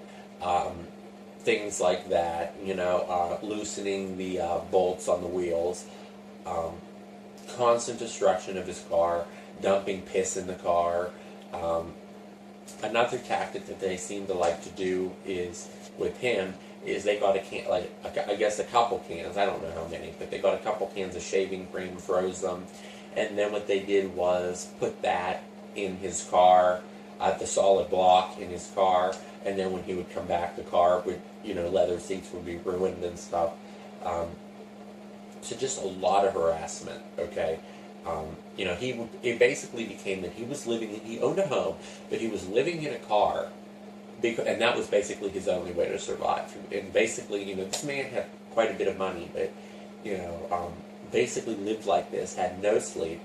And of course, because of the stalking campaign, he's not able to do any activism. Because you're so exhausted and you're so tired, and a lot of in-person gang stalking started at that point. People following him, running him off the road, threatening, smiling, giggling, those kinds of things. So he's living out of his car, terrified to leave the car at all times. Basically, eating McDonald's then, because even going into a restaurant was too much. They knew where he was at all times. He would come here to our house regularly, almost every day, because at least here he knew we were trusted, and that he felt relatively safe here, and he would sleep here and stuff like that. But that even became, a lot for him. I'm not sure if you know, but he had particularly this incident happen. You can buy lasers that are extremely powerful, enough to burn into things. And on numerous occasions, he had people following him and shooting these lasers into his car. Almost like a laser pointer, but much, much, much brighter. Like if you don't have specialized goggles on, it's going to knock your vision. And he was driving, and people were shining this into his mirror, which was completely blinding him. So a lot of things like that, just general harassment and stuff that really, and I think he had gone off the road, and I don't know, God knows how much that damaged his vision. I'm trying to think of other things that they would do to him. A lot, like I said, a lot of physical torture with him, a lot of in-person torture. Eventually he just had to go offline. His computer was totally fucked. And long story short, he was ready to file a lawsuit against one of the perps. That he had tons of documentation. He had documented everything. He had meticulous files kept. Okay, he was ready to file a lawsuit, and suddenly I went over to his house because I hadn't heard from him. It's nothing if he wasn't there, because he was never there. But went to his house, and his car was there. So, which is, okay, so he's home. So I knocked on his door, no answer. I looked down, the locks are glued. I mean, and I forgot to mention, that was another one of their regular tactics. He would leave his home, come back, his locks would be glued so he couldn't get in the house. He'd have to go in through windows, windows would be glued, just all kind of stuff like that. So at the end of the day, when it all was said and done and he finally found out what was going on, he just left the door unlocked. Literally just left the door unlocked. But, you know, it didn't seem to matter because they were just coming in anyways and still gluing the lock, you know, and locking the door so he couldn't get in. What he should have done is just put a handle on the door with no lock. But, yeah, so finally I went over to his house to try to talk to him. And they kept urging him to check himself into an institution and all this stuff. But, of course, he wouldn't, you know, he was resisting the pressure of the system. And, yeah, so I went into his house. I thought he maybe killed himself or something because it would be unusual for him to be in his home, you know, with the door locked, you know, and he wasn't in his car. So God knows if they killed him in the house or something. So I panicked, you know. I find out later, you know, we didn't hear from him. The police wouldn't help us. Couldn't find him for 2 weeks. You know, and it wouldn't be unusual for him to not be home, I guess, because he liked to take long walks, and of course the perps loved to fuck with him. I mean, he used to walk through cemeteries, you know, and the perps would just swing up alongside, almost run him off, you know, almost hit him, always come really close, shining lights, flashing, honking.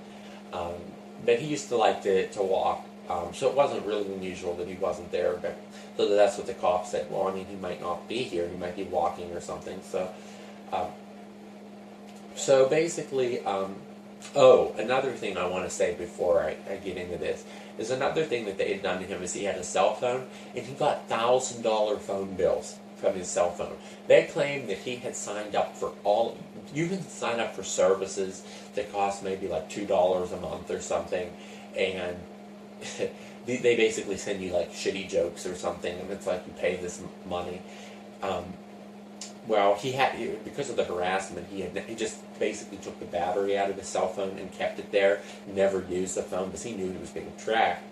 But they had signed him up for it must have been thousands of these services, and he got his phone bill, and it was like thousands of dollars. I mean, so just financially fucking with him, fucking with his bank accounts, saying that he passed checks that he didn't pass, money disappearing from his account, coming back, weird shit. Like, that was towards the end. So anyways, couldn't find him, you know, just said, oh, maybe he's out, you know, God knows where he is, you know, haven't heard from him. You know, 2 weeks later, we finally went back and said, look, you know, we haven't heard him from 2 weeks, something is wrong. The police finally did a little bit of an investigation, and they find that his niece had somehow managed to get power of attorney over him, and by the court, and had checked him into a nursing home. No, to a institution. Later it was a nursing home. So, and they said you're absolutely allowed no contact with him. He's not allowed he's being deprogrammed. He's not allowed any contact with the outside world. Later on, we got phone calls, a couple, like 2 or 3, from the institution through an intermediary that basically would say, hi, I'm here relaying messages for, you know, Joe, and and they would not give you their names, and they would say, I will tell him what you say. So I would say, hi, how are you? The relay would listen to what I say. Then they would tell Joe, he says, hi, how are you? And Joe would say, you know, I'm doing good, how are you? You know, and we would talk through this intermediary. And the reason they did that is because when I would ask, Joe, where are you? The intermediary would say, I'm not relaying that message to him. I won't tell him that. And I would ask, you know, how do you like it there? And he wouldn't tell Joe that. So there was no way of finding out, you know, there was no way of finding out where he was. We later did find out where he was, but it didn't matter. He was in a secure facility. There was no way of getting in. Okay. Meanwhile, he had his wits about him. He was very sharp. There was no reason. And I had personally seen the gang stalking. I mean, they said their claim was none of what he had been experiencing was true. The spiders wasn't true. I mean, the bugs weren't true. The harassment, the computer stuff wasn't true. The phone stuff, the car stuff, the They even said the vandalism wasn't true. He just imagined that, I guess. So just imagine. I mean, he had literally gone through. It must have been hundreds of tires. Hundreds of tires, and I'm not making that up, hundreds of tires on his car, constantly fucking with him, constant pins in his tires, and you know, there was no way around it. So yeah, so he was put into an institution. They said you're not allowed any contact with him. After that third call through the intermediary, I never heard from him again. I later find out from his sister, who later died, a couple weeks later died, so he has no relatives except his niece now, who says, his sister tells my mother, oh yeah, he was put into a nursing home. We can't tell you where. We will not tell you where, and basically he has no, he's not allowed any contact. I eventually went to almost every nursing home, found out where he was. I go there, and I just show up, and I go to talk to him. And they let me in. So I guess they hadn't been checking the list, or whoever was doing whatever wasn't doing their job. And I sit there and talk to him, and he said, yeah, you know, he had his wits about him, but he was heavily medicated. They had been giving him all. This was about 7 or 8 months after he disappeared. So heavily medicated. He knew who I was, though, and said, you know, I don't know what's happening. You know, they took me here, and they won't let me out, and the harassment subsided when he was there, of course, you know, but there were still perps. I guess there was one of the nurses, basically, was a perp that was fucking with him constantly and stuff. So he basically said, you know, that they had one, they had labeled him, they had a psychiatrist come in and say he was schizophrenic, he was psychotic, you know, all this stuff. He was imagining all this. So, yeah, about 3 or 4 minutes in, and he said, yeah, his niece had imposed all of these rules on him. Like, he was not allowed to have his door closed. He was not allowed any visitors. He was not allowed, like, any phone calls. He wasn't allowed any mail. Basically, he was held as a prisoner. No rights, essentially. Long story short, he basically, so basically 5 minutes later, the nurses come in the room and they say, we just talked to the niece, you must leave now, we're calling the police, you have to leave the facility, there's been a security breach, you aren't allowed in here, and that was and they immediately grabbed me and took me out of the room. And they said, you're never allowed to see him again, and I don't even know if he's still at that facility. My guess is that they've moved him. Because we have sent letters from different states and stuff to him to try to see if anything would get through, and everything is being rejected, which is an indication that he's no longer there. Then again, I don't know, maybe they're just refusing the mail. So either is a possibility. But, you know, so we don't know. He's never allowed to leave the facility. And he is kept, like, under close monitoring. So why would the niece do this? It's not because she really believed that he was crazy. It's because she was given a kickback from this system. I later found out that she'd been looking for a job, and suddenly she got a very hard to get teaching job as like almost a superintendent of a school, and she had very little experience. So they basically gave her a little promo, God knows, you know. And the other thing was, he had quite a bit of money, and she was giving control over all of that.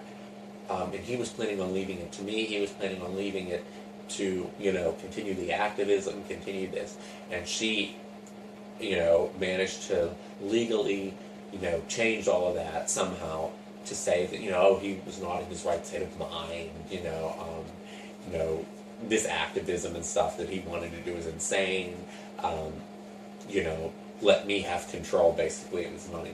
Basically, it did, and God knows the corrupt judges or whatever, how she did that through the court system. You know, just constantly things like that, you know. It just, and ever since then, I haven't, I've lost all contact with him.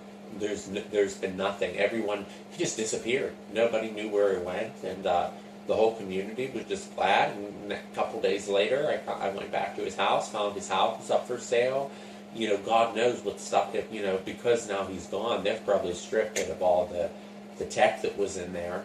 I mean, monitoring him. I mean, so it's all impossible to prove.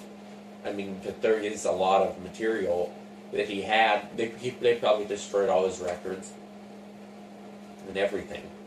So this system is not kind, and this system is vicious. It will destroy you if it can, and it destroyed him. It's very hard to fight this system, and after which I took up his cause and I tried to fight it and stuff, and even legally tried to do it, and then I began being gang-stalked to a lesser extent than he was. I think with me, their thing was to scare me out of even starting. I think their thing with me is they want to say, like, still offer me the out and saying, look, if you just shut up and go to school and let this all go. I'm 24, by the way.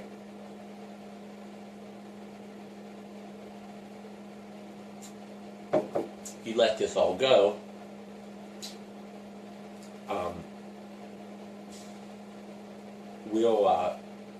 we'll stop, and you'll have a nice life, and you know, and the shit that they do now that I experience it firsthand, it's just like unbelievable. Like, you'll be sitting on a park bench or something, or like just waiting, and someone will pull up, like in the winter.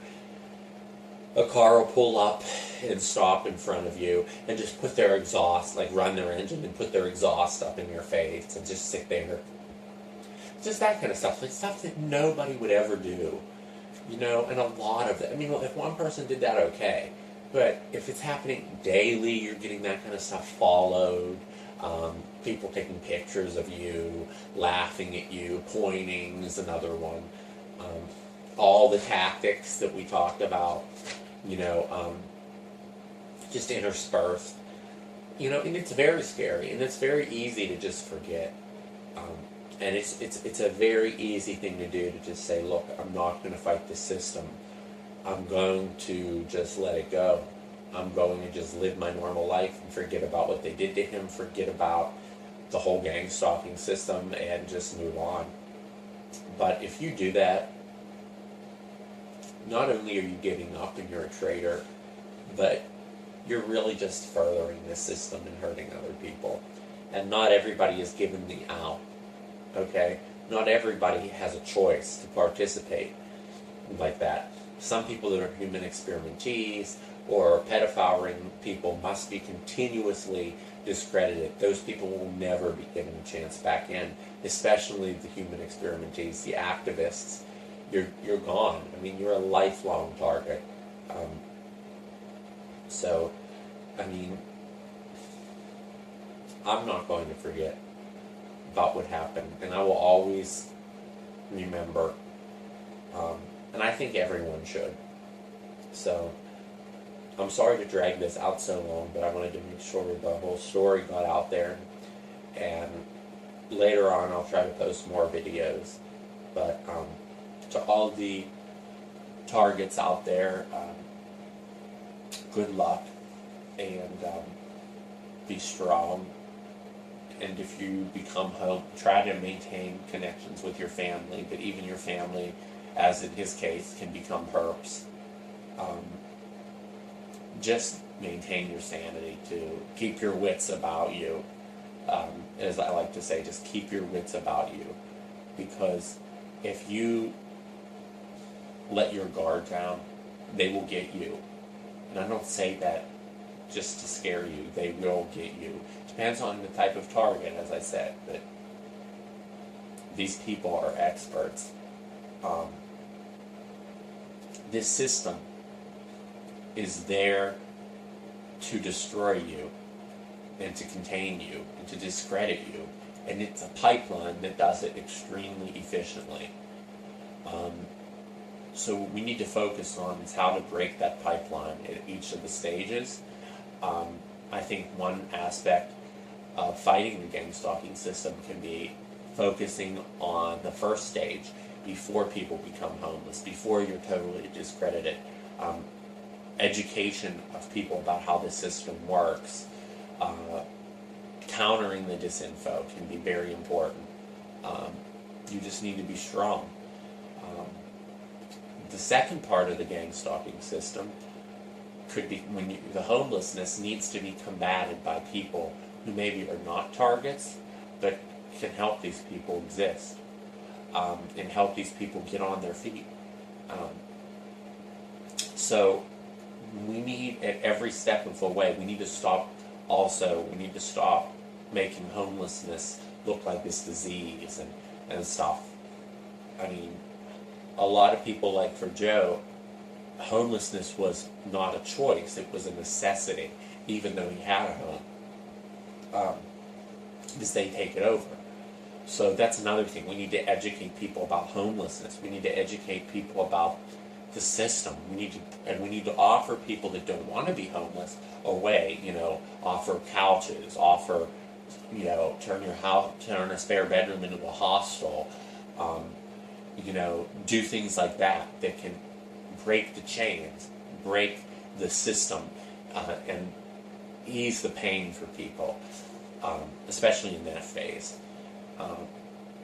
And the other thing is we need to constantly make sure we don't encourage people to commit suicide.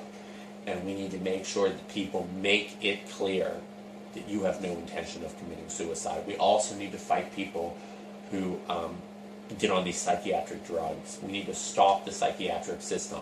You need to help people avoid the psychiatric system. You need to help people steer away from that, because the psychiatric system is there to label you.